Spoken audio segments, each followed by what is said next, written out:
I'm in Louisville today at the Louisville Free Public Library, and behind me here is a statue of George D. Prentice, who was a noted newspaper editor during much of the 19th century.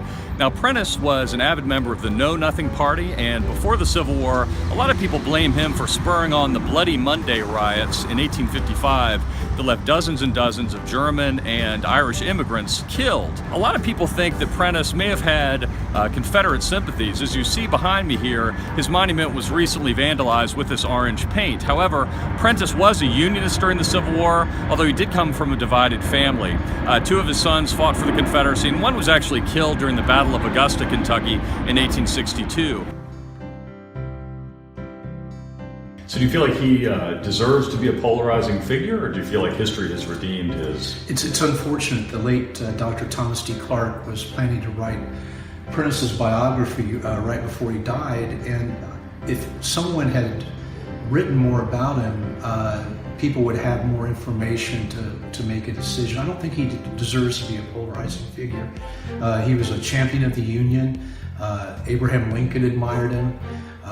He was probably as influential in his lifetime as a journalist as names like Horace Greeley.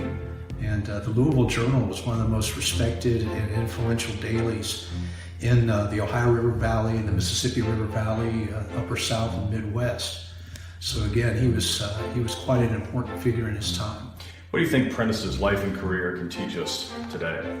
On the one hand, the statue is a positive symbol of a man who fought to keep Kentucky in the Union, and that was, of course, of immense importance to the Union war effort. And on the other hand, there are people out there today that are down on illegal immigrants and down on immigrants in general, who are probably the descendants of many of the German and Irish citizens that were attacked that day because they were unwanted, strangers in our homeland.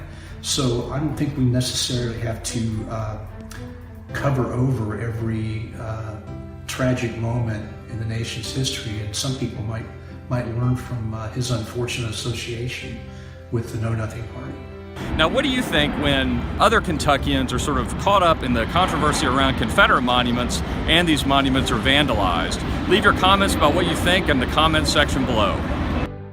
If history is important to you, please like our videos, subscribe to our YouTube channel, and share with your family and friends.